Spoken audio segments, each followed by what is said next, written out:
Hi guys, welcome back to the channel. So, it's been a few weeks since I put my first video up, and in that time I've been kind of trying to work out on a budget what kit I would need to produce some half decent videos. Now, bearing in mind, in my first video I did say that I might actually not pursue this. I'm actually pretty chuffed with what I've found out. So, as you'll see, this time I'm running two cameras. I've got my little GoPro Hero 4 Session, which I've mounted on the windshield on the bike. And the camera I've now got on my helmet is absolute bargain. Well, I thought it was bargain. It was about 50 quid on eBay, second hand. There's not a mark on it, and it's a Hero 3 Plus or a Hero 3 Black. I'm not sure which one it was. It was pretty much the last of the threes that they brought out, and you know, got it on in the post the other day. Took it out and did some sort of test filming with it. Yeah, kind of like the picture quality, you know, it'll do me. I then started to think, well, what about a microphone? Now, I do follow three motovloggers. Follow Itchy Boots, follow Richie Vida, and follow the Missenden Flyer. And they all use different setups, and you know, to a non-technical sort of sound production kind of person, they all sound pretty good. And one thing that struck me was I was watching a video by the Missenden Flyer when he was describing his setup, and what really surprised me was he said his Lavalier microphone that he uses for his in-helmet work, he said it cost him, I think it was something about 20 quid. I thought, oh, okay. So, I had a bit of a look round. I found this great little purple Panda microphone, and it cost, I think it was £15 on Amazon. So I thought, yeah, we'll give it a whirl. You know, get it stuffed in the old helmet and see how it goes. Yeah, so this is its first outing.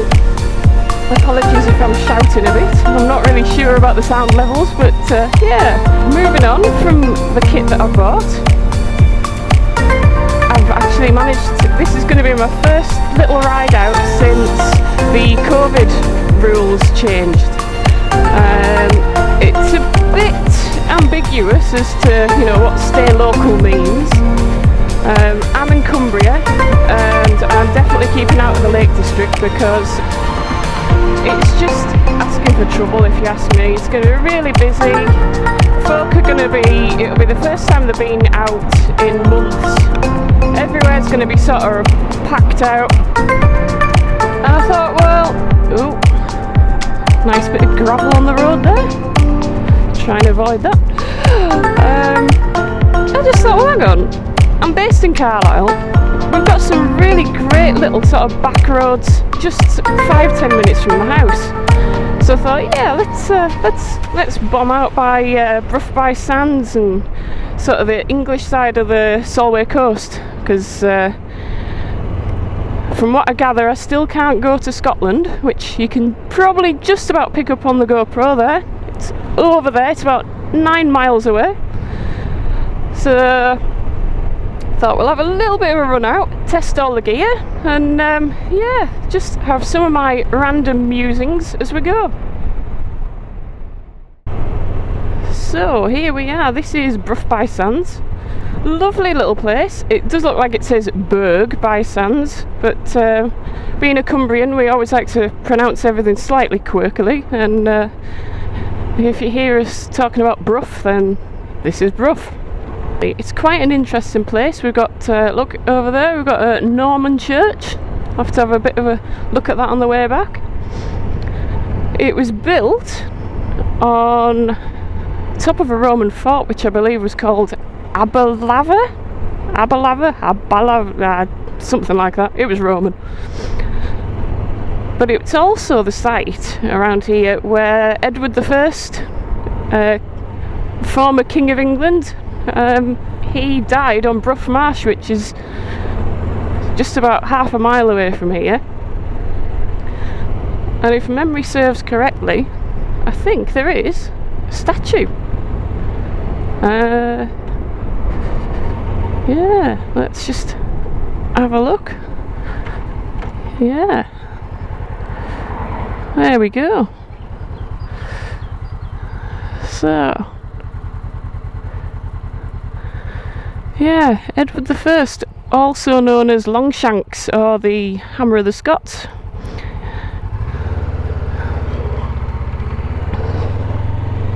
Oh, is that a pub open? I'm sure I saw a pint there. Well, I don't know about you, but I am completely confused by what we're allowed to do and what we're not allowed to do with COVID. So I'm just being sensible.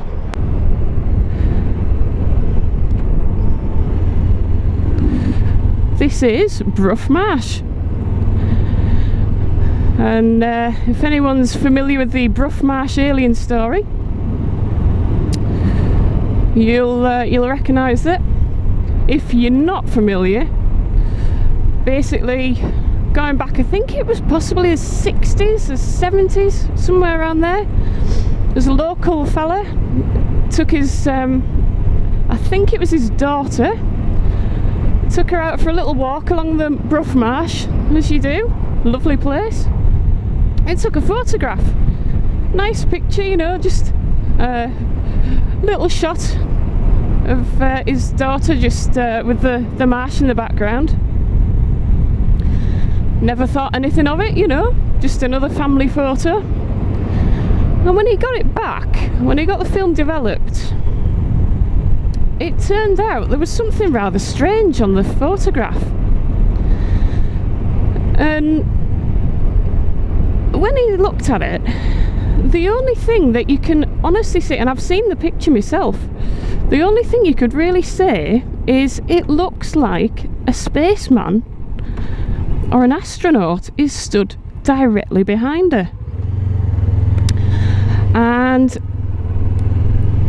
this fueled sort of a lot of debate in the area. It was about the same time that they were testing the Blue Streak rockets at was it Spadeadden or Otterburn, so not too far away. And people were saying that things had been, you know, some strange things had been seen in the sky and this, that and the other. And it's still today, I mean, the film was actually sent away to Kodak for inspection to see if it had been tampered with, to see if there's been an overlay, and it is still reckoned today that nobody has been able to prove that this picture was either a hoax or that something had happened to the camera. So yeah, so that is the Brough Marsh alien. What else can I tell you about the marsh apart from, yeah, that looks pretty nice. You can see Scotland. It's literally only about 2.5 miles away over there, and at the moment the tide's out. I believe you can walk across. I wouldn't like to try it, knowing my luck.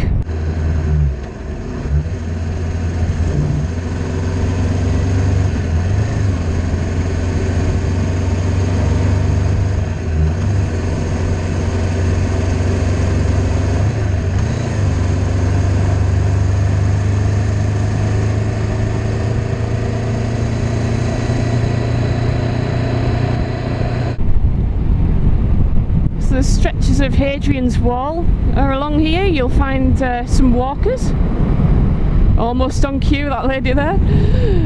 This is also following part of the Hadrian's Wall path.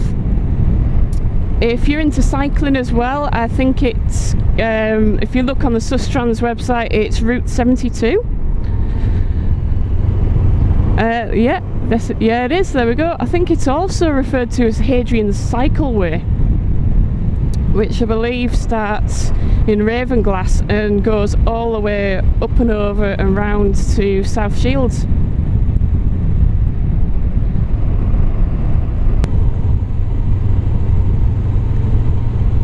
Yeah, I remember when I first passed my my motorbike test, I used to bomb around here on my little 125 Honda.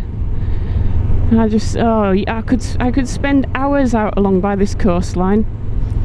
You know, you're never really hassled with anyone. The road's not in too bad a condition, but you can just sort of potter along. You know, you can pull up and just amble your way around, go for a little walk if you want. Yeah, it's kind of one of our little hidden gems around here, I think.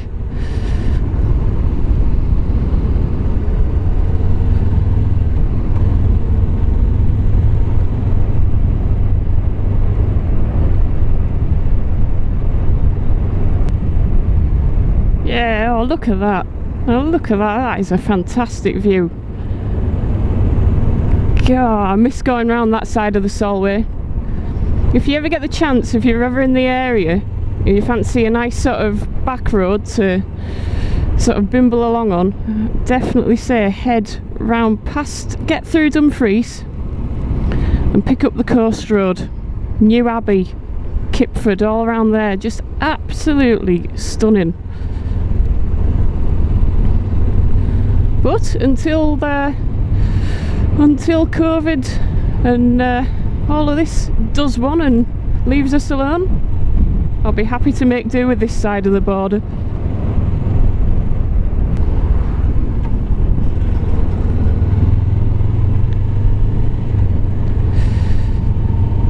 So Carlisle used to be quite an important centre of commerce and industry in the northwest. As a result of that, they actually had a canal that ran in through the Solway Firth right up to pretty much about a mile off the centre of Carlisle town centre. Carlisle Canal, God, it went quite a long time ago. Now when I get home, I'll have a look and see if I can see how long ago it went. But it used to bring in a lot of trade and a lot of things like timber, also a lot of other things, and I do believe there was actually a passenger ferry. So there is down here. You'll be able to see the remnants of the old harbour. So I think we'll maybe just see if we can get parked up and we'll go and have a bit of a look.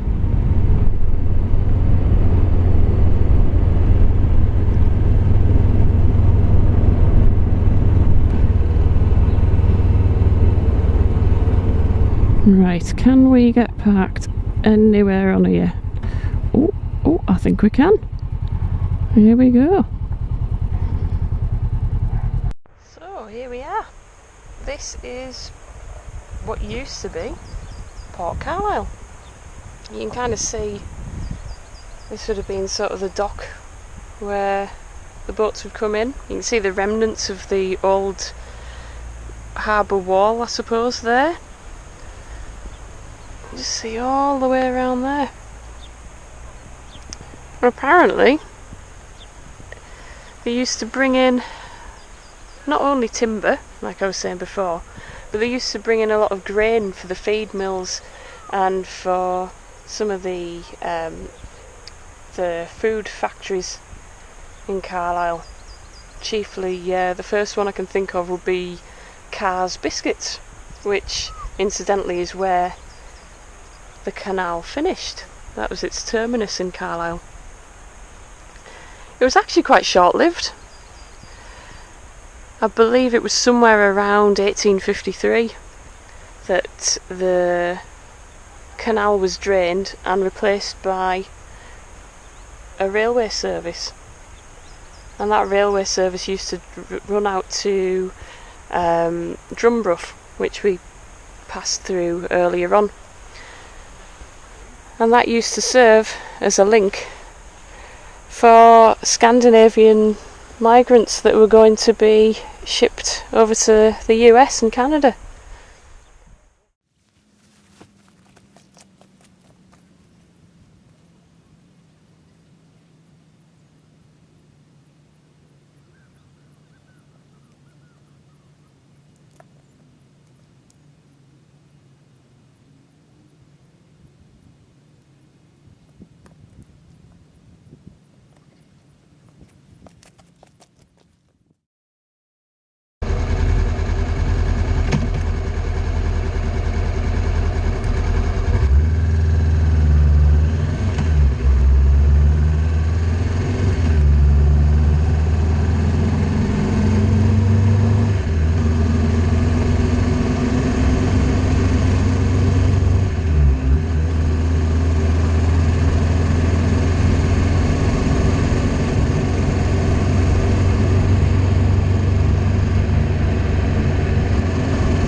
This bay area, and it's about, say, 30-35 miles if you go all the way around by Anthorn and Cardernock and that way. It's definitely worth it. I didn't have much time today, so just a little out and back, but certainly if you're not from round here and you're passing through, don't just go to the Lake District. Don't just go to the North Pennines. Just peel off at Carlisle. Get yourself round here. It is stunning.